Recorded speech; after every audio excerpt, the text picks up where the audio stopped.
Hello. And welcome to Champagne Room Secrets Hot Tops, where two hot tops discuss the hot tops. Hot tops. Who are you? I'm Candi. I'm Kitty. We are dressed up because it's almost Halloween. It's the Halloweeners. So you texted me. Yes, I did text you. You wanted to dress as an iconic girl boss, and so Yes. I planned accordingly. Yeah. So who's your iconic girl boss? So my iconic girl boss is Danny from Midsummer, but also, you know who I'm channeling right now, who we saw the other day? Oh, yes, Janelle. Janelle Monáe came out in this little getup, essentially, which I love. It was beautiful. And then who are you dressed as, Kitty? So my first thought was, I could do Jennifer's Body, because I do have that like little crop sweatshirt, and I realized that's kind of on theme with like horror. Yeah. Horror. I also think like the movies we're talking about today have a lot to do with delusion. Yeah. So I decided, I'll be a delusional girl boss, and I am Veronica from Riverdale. Okay, wait, do you want to know something? I thought you were Jennifer's Body. I know, because it's also a cheerleading outfit, so maybe a little bit of both. But now I notice it says Riverdale. It does say Riverdale. So I just can't read, I guess. I'm going to just take both. I can't read, and that's why I watch movies. What movies are we talking about? We are talking about two movies. One came out in 2018, Cam, which is available to stream on Netflix. Check it out. And then this one came out last year, 2022, Sanctuary, which is available on Hulu to stream. We're going to see how long I keep this on for. Well, you can slowly strip like Janelle Monáe and maybe even pull out one titty like she did at our concert.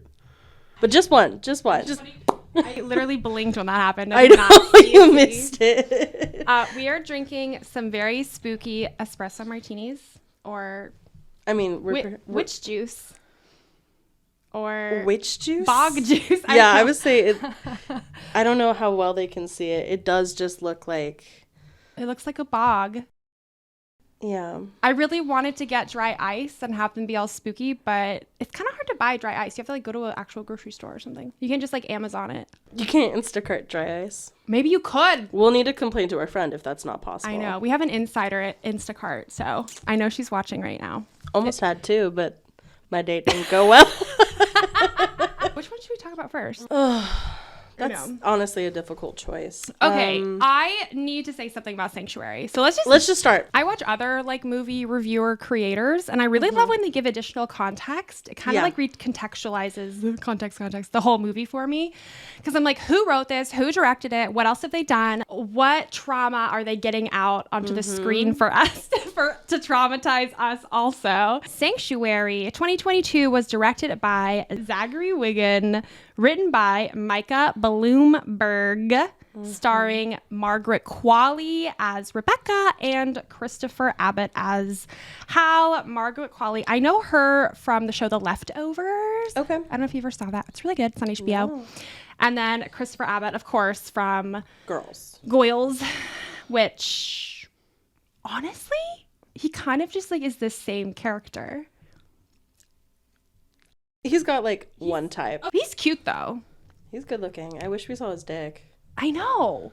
We didn't even get to see one dick. Come on. It was a little bit like horphobic, I think, that they didn't show his dick. I'm kidding. I might cut that out. Oh, by the way, we are going to include spoilers. So if you care about that, watch them first and then come back and watch on mute. Or just watch it on mute. Okay, so basically, Rebecca is Hal's dominatrix. And it starts out kind of like this scene that Hal wrote for her, but that she is like messing up and changing and like doing her own way. But then it turns out that that's actually the scene all along.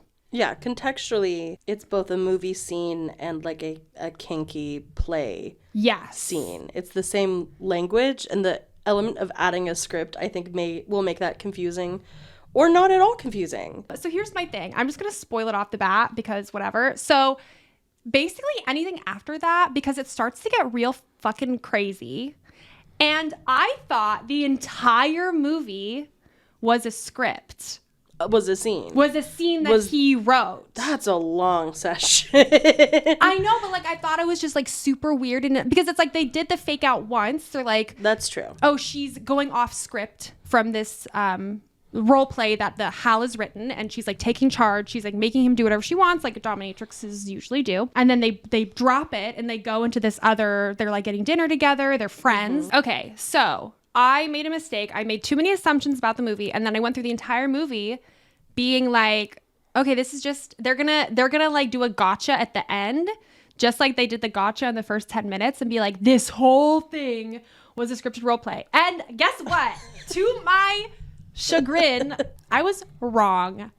And that's not something you hear me say a lot. You can ask my partner in the other room. You're rarely wrong. Thank you. But I was watching the movie under that lens, which was like bad of me to do. So I was like, fuck, do I need to like go back and watch it? But I think I can still talk about it. I think you got it. It's fine. Because I think some people may watch under that assumption because either you have no context to what the scene was initially. I don't know. That's just so much for him to fucking write, and he does have a job. The movie gets so crazy because so this is where it goes off the rails. It's because his father died. They're like the Hiltons. Yeah, they're like the Hiltons. So he's like extremely rich, and so he passes, and then his job is going to now be Hal's job. Like it's like the family business. Mm-hmm. And so basically Hal has this last session with Rebecca, unbeknownst to her. And at the end of it, he's like, you know what? Like, you've been so great. You've helped me grow. He gets her like a $30,000 watch as like a retirement gift. And okay, like my assumption, like it went back and forth. Whatever it was, I was like, damn, that's so nice. And it was like, it seemed like she made a few grand. I was like, okay, like that seems like a good price for like memorizing that entire freaking script. Are you kidding me? And then she basically starts to like freak out.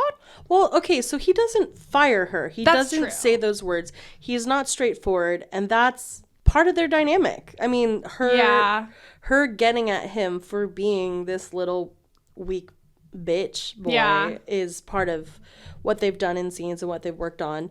But also, at least at that point, she's losing a great client that she's developed a really good relationship with, and she snaps. She basically goes off the rails and totally crosses a ton of boundaries, not only in her work, but just like of being a person. And we don't understand the motivation. There's a level of desperation that makes no fucking sense, and he doesn't get it. You know, I think most of the movie is them having interesting power exchanges as the like stakes ramp up.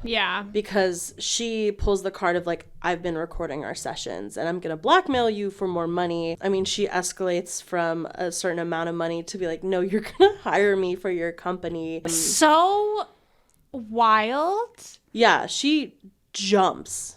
She's like, not only do I want like $6 million, which like, listen, I think being a dominatrix is a very important job. That is too much money for it. I'm sorry. She's just girl bossing a little too close. Asking for alimony, basically. It does seem like she's helped him develop into being able to ask for exactly what he wants and knowing exactly what he wants. We don't get a lot of context on how long they've been working together and this relationship has been developing. They both make it really clear how much of an impact she has had on him, and she doesn't show her hand in terms of how much she's in love with him until towards the end, and he just can't fucking believe it. They both do things that are not okay, and we're going to talk about them, and they're kind of scary, and they may make people upset or be triggering or whatever. We're saying that now. But basically, in the context of you thinking it's all a scene, these things would be fine. There are moments with a knife that are nuts, and then there is a moment in which they have sex and it's not totally clear how consensual it is. It did not seem consensual for him, especially with the context of it was unprotected. And she is talking about basically blackmailing him by getting pregnant. Which all of these things. That's why I'm like, oh, it's just that kind of like further was like, oh, that he's also into breeding kink. Like this is all an extended role play scene. I was like, it must be. But there's not a lot of like mainstream representations for this job. And it's like, these people are not making like one of the most, like in a while, mainstream representations be like this fucking psychopath who's like assaulting this man, blackmailing him, like all the, and okay, you guys, it's a thriller, okay, like it's a thriller. That's a little bit of the drama for the viewer, is the not knowing, because you have this assumption and other people may not, but either way, that question is part of the, I don't know, the suspense. Yeah. Because they are hitting like real kinks, like knife play and breeding kink and blackmail. Those are all like, I don't want to say totally normal, because I know for some people it's not, but those are commonly played with fetishes in that line of work. Multiple times I also question what was real and what was not. But because we got some shots of her on her own, clearly panicking and plotting. That was true. She did leave camera, or like leave his view, and then was not dropping the act. And so I was like, wait, maybe it's not. Like maybe she just is like a method actress. It culminates with him getting the upper hand at some point. He like chains her to the bed, which again, that's a thing. That is a total thing. The power switching is a thing. But he talks about like making her disappear because he's so powerful. Okay, because I had this thought too. I'm like, there's no way this is real in the universe of the movie, because in any time when you're doing work like this with clients, which I do, like you can get killed at any time. And like, I try not to be paranoid about it, but it is a reality of being in this industry.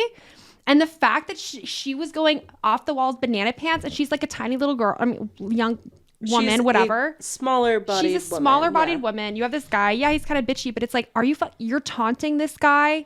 Well, and he brings that up. He's like, if I could do something. Right. And he's throwing shit and whatever. Well, then he's like breaking everything in the hotel room looking for a camera. And he's like, having a fucking fit. And she's taunting him and playing with him the whole time. I'm like, if this was real, like she would have been like disappeared. I'm sorry. But like, just like anecdotally, like. Yeah. Yeah. Sex workers get murdered for so much less. Yeah, for just living. Okay, so basically at some point when we're reaching the breaking point in terms of their power play and their breakdowns and fights and whatever. Having sex. And having sex that's questionable and whatever. It culminates in basically playing again. The come down is they fall asleep together in the bathroom.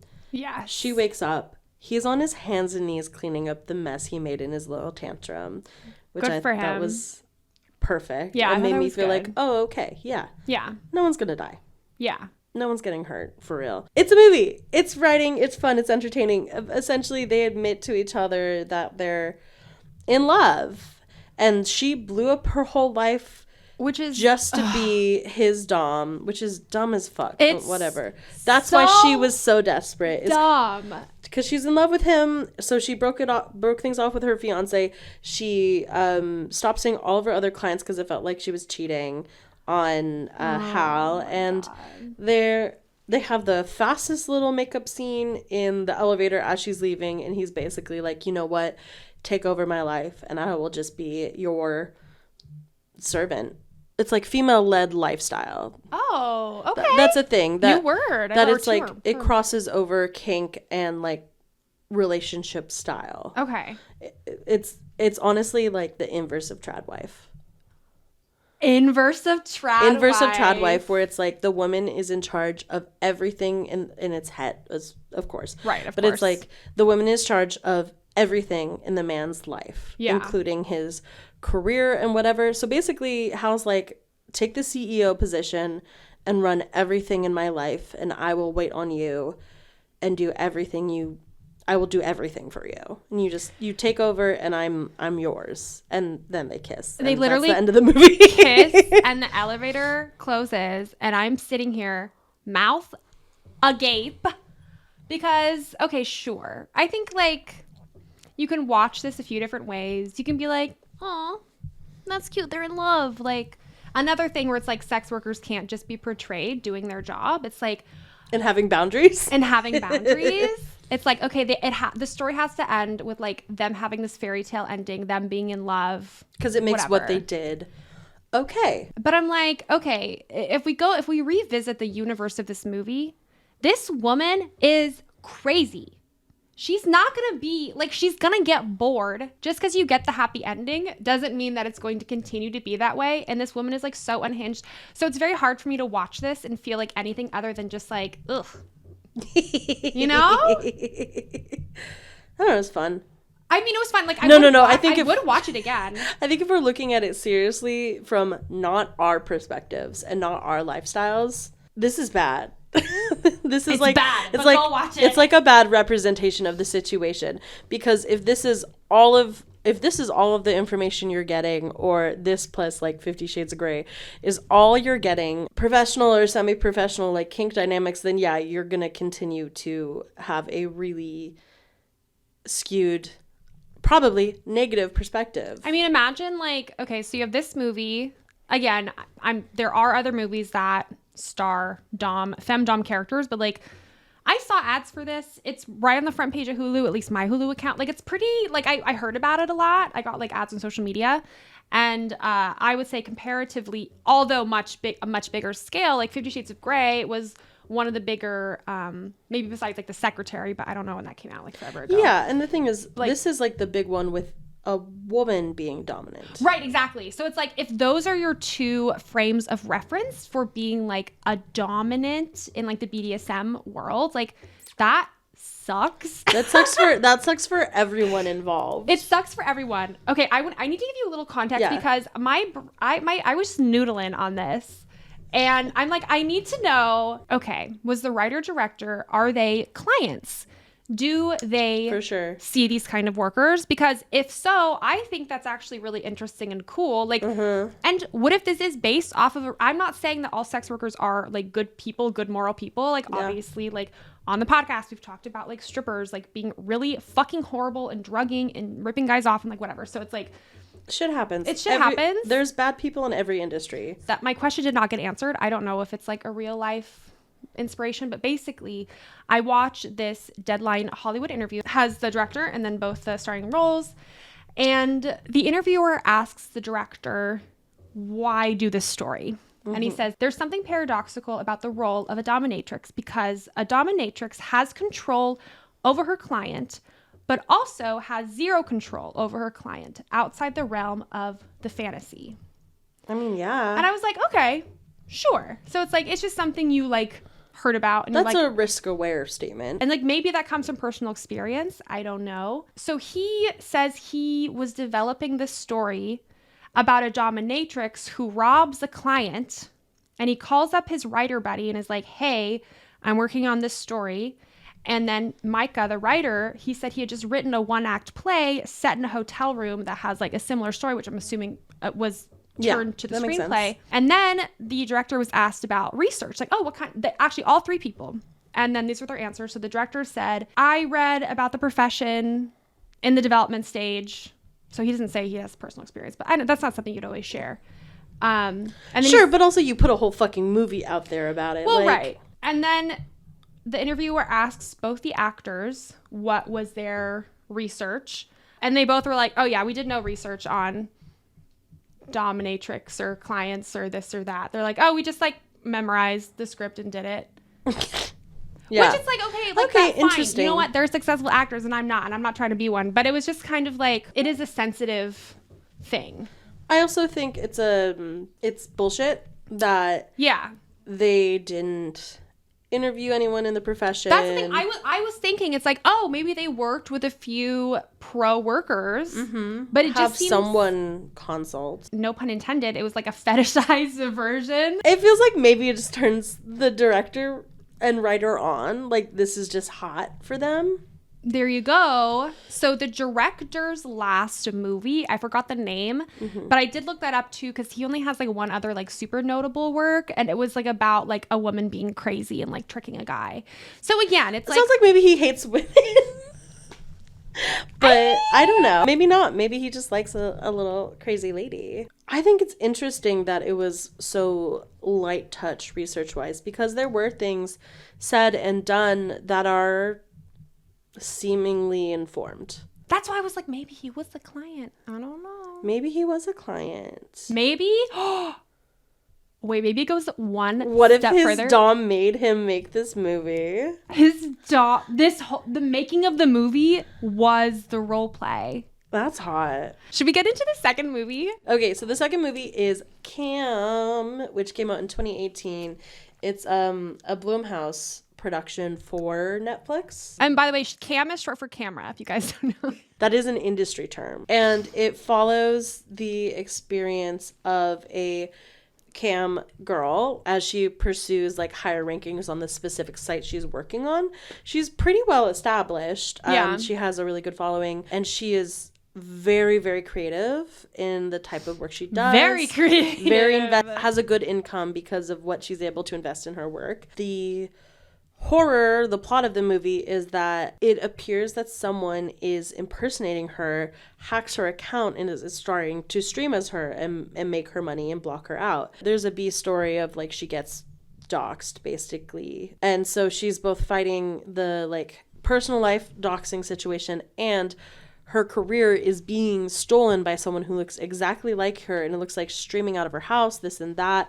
She has a client that's stalking her. Have you done live camming before? I've just done video sessions with individuals. I did cam modeling during the pandemic because we had to make some money. I only did it for, 6 months or something. And I didn't make that much money. I think like on like the better end, maybe one of my better sessions would be like $800 for a few hours, which that's a lot of work. So I was on the website Live Jasmine because you don't do things publicly. You exist on the public room. And then anyone who wants to take you private, they pay your premium private rate. And so it's not like it was in the movie. I never did a site like that. So it's like a little bit different. It wasn't like people are like tipping and like to get you to a goal. It's like the goal was to have them take you private. And then I would do like role play and striptease and like stuff like that. The website took like 70 to 40% of your money. 70 to 40. They were tiers. Oh, okay. You hit a certain financial threshold and they will take a lower percentage. And it was for a month. So I feel like I'd almost make the amount where they would only take 50% of my money, and I never like quite made that, or like the month would refresh and I'm like, brutal. It was so rough. So I just want to like include that. So like I don't have that exact experience. The idea of meeting any of these people on real life, that does not happen, right? That was like one part of the movie. I was like, does that actually happen? It may. Maybe it does. I was like, that is so weird. She would do kind of gonzo work to get her views up, which is bonkers. So wait, when you say gonzo work, do you mean like the violent stuff? Yeah, the violent stuff. So there was like some blood and like... Yeah, I mean, okay. Some self-unaliving. Yeah, some theatrical self-eating. She didn't actually die. I think it's probably the best representation of a sex worker we've had in terms of movies. I think so too. Yeah. I think also the narrative centered her.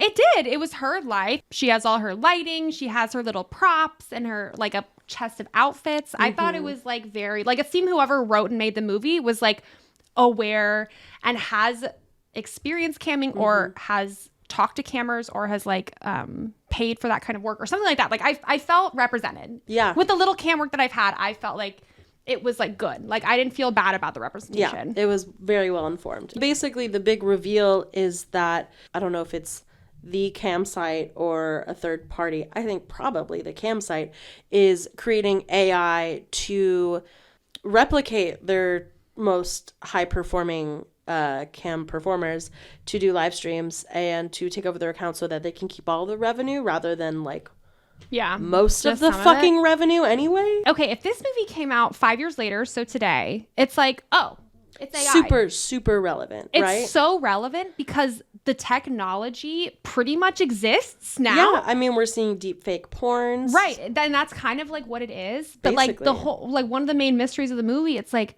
how is this happening? How is this happening? This woman who's identical to her is performing in a room identical to hers, and you're just like, how is this possible? So I feel like it was so ahead of its time in that way. Like this is like such a real worry. I think it should be. Like I wouldn't be surprised if it's already happening today. I mean, it is happening. Maybe not on live stream, but it's happening. Well, and it's also so fucking weird and ironic that now we have real people simulating being AI to make money off of live streams. What is that called? The something eating its snake eating its tail. I almost said the cat eating its tail. Yeah, it felt wildly relevant today. So that was really fun to rewatch today because I think we both watched it back in 2018. Yeah. When it came out, you know, and at the end, because both of these horror movies have a happy ending, which is cute.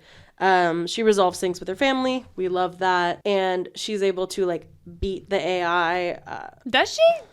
In a single live stream, but the thing is that AI is probably still out there and making money off of her OG account. Yeah. She just personally feels vindicated and moves on and rebuilds, basically. I'm getting a little hot.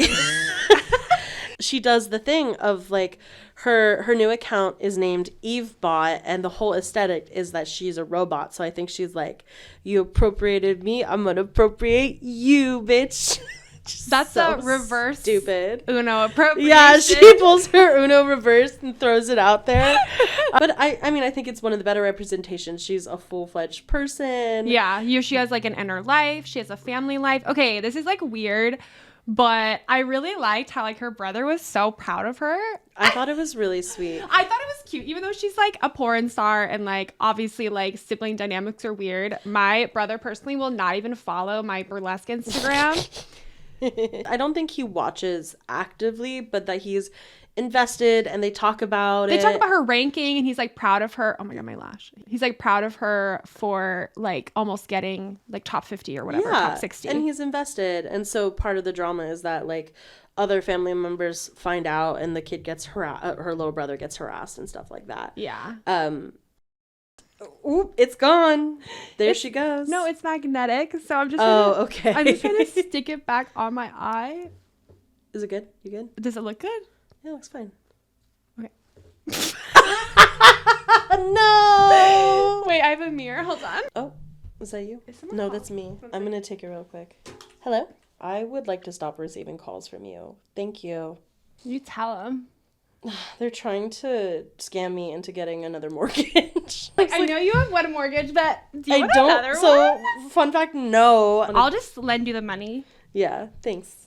You're welcome. But I feel like we talked about the whole movie, right? Yeah. Is there anything else from the movie you want to talk about? I like they had a camming house, and I don't know how like normal that is, but I do know it's sick. It's cool. Like there are studios, like I think in Eastern European countries especially, there are studios where, because there's like a lot of industry there, and even like I think Live Jasmine's based somewhere around there too. Okay. Well, when I would speak on camera, they'd be like, "Oh my God, you're American!" Like that's true. Well, no one thinks you're an American. That's true. In like any of your work. I know. Everyone wants to just ascribe other white things to me. Like, no, I'm just American. Sorry, boring. I thought that was cool. They all like had their little buddies. I thought it was cool because it was like worker owned. It was very like a collective. It was like a little like co-op. Yeah. So I really liked that. That was dope. I did appreciate that it showed risks of the trade.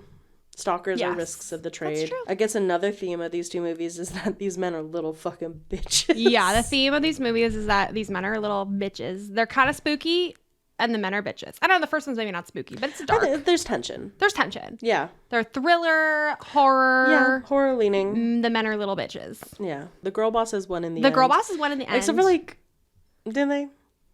Do women ever win? I don't know. I think for little bits at a time. Okay, but the background, because I was responsible for this one. I want to hear the background. The writer of Cam, well informed, because that was what she did. And the year my God. after Cam, the film was released, she also published a memoir about her Cam work called Cam Girl. So it's on Audible if you don't like to read, but if you like to read, it's also a book. And Cam Girl stands for camera girl. Why can't we call them Cam women? Cam persons. There are a lot of, especially like trans femme performers in that industry, but there's, all representations in that industry. Yeah, that's definitely dope. And it's fine that of the like 7 women who are performing on that happen to be women. That's fine. They did have like some body diversity. It was not very like racially diverse. The number one Cam Girl was a young black woman. But she was also killed. She was also dead. We find out that the Which main is such camera. a fucking bummer. That's one thing that I really hate in movies that feature sex work is a dead sex worker. Yeah. She wasn't killed by a client, so there's that. She died in a car accident. So I guess in these two movies, we have a woman who's like being a fucking psycho, a sex worker, And the other one, we have someone who is having psychoactions done upon her. Yeah. They were two really fun, suspenseful movies with slightly different levels of like quality of representation,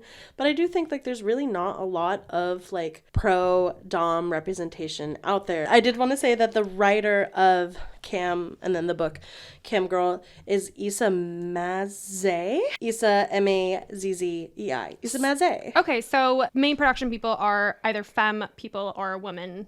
The writer is a woman, and she had a couple other writers on it for her. So the director Daniel Goldhaber is credited also as a writer. That's cool. I think the reason why it's better representation is because it's actually informed. So we're gonna say that probably Cam is the best representation we've seen so far. Yes. I feel like for me the big thing was like risks associated with the types of work they're doing and doxing and the power that clients have. Yeah. And then also with Cam, like the power that third-party distributors have. It's interesting because these two movies, you have one where the sex worker is the one being doxed. And then in Sanctuary, the sex worker threatens to do the doxing. I mean, I guess it really shows like how precarious that relationship is between a worker and a client or clients. It is. And when you work in like legally dubious jobs. I don't think either of those types of work are as legally dubious. There's still risk. You could still do sexually I mean, you know. I mean, yeah, he was coming. But it's like she also didn't touch him. I think at least like the way I understand like sex work laws as they exist now, or like cabaret laws, usually because they have to go like strip clubs and stuff, or entertainer laws, is that like there needs to be an exchange of fluids and like actually touching of body parts, genitalia. So I guess if you were just a psychological dominatrix, you wouldn't necessarily be at risk legally. Yeah, but the risk is his power. Oh, right. Legal risk. Right. But her legal risk is the power there. And like with Lola/Alice in Cam, she gets low-key accused of doing full service by a police officer. Oh my God. Who also like is maybe trying to assault her. Like, I think it's just showing like unexpected risks associated with both, so I appreciated that even if the representation isn't perfect. Yeah. In Sanctuary, the stakes are because of risks founded in reality. We're in spooky season. We're in costumes. It's Halloween. Yeah. What is the horror represented in both of them? The horror in Cam is, I mean, the power of AI and the power that third-party distributors have over creators and sex workers. That's scary. That is scary. Yeah. I think we've both been affected by that. Not even like sex work related, just like being like burlesque creators online. Like being people on the internet. Just being people on the internet, femme bodies that have bodies. Yeah, that risk felt really real and really, really scary. And also the insistent crossing of boundaries between clients and entertainers or providers. That was a very real horror. I think that's a horror that they both kind of share. The crossing of boundaries of, in sex work, you're creating the space for clients to experiment with the forbidden, the taboo, the sexy, and the worker to facilitate that and run that and be compensated, and to have those boundaries crossed is horrifying. I think also part of the horror for both is the precarious nature of the work financially. That's true. The immediate threat that was felt before we got into the emotional stuff was the loss of income. Yeah. And therefore loss of lifestyle. If you lose this particular source of income that you put probably fucking everything into, like, that's really scary. And honestly, that's a very real feeling as well. It is. And there's no union for sex workers. No. Unless you're part of that strip club one. Yeah, unless you're part of the Actors Equity, which I was for very different reasons. I'm in my own union. It's called My Partner Makes Money. I think, that kind of sums up our thoughts. Did you like how we looked? Wait. Oh, get back in it. Hide less of your body. That will make this popular. Do the big sad face. Get into character. That's good. No, that was good. Wait. Oh! That's it. That's the end of this show. Rate, review. Subscribe. I think we're going to start doing visual episodes. So subscribe on YouTube. Or if you're listening to this auditorially, Rate, review, and subscribe. YouTube, TikTok, Instagram, Twitter. All things. Where you get your podcasts. Don't be a creep and don't move to our hometown. Please don't move to our hometown. And let us know what you thought of these movies if you watch them. Yeah, we'll talk about other stuff probably later. Maybe. Bye. Bye.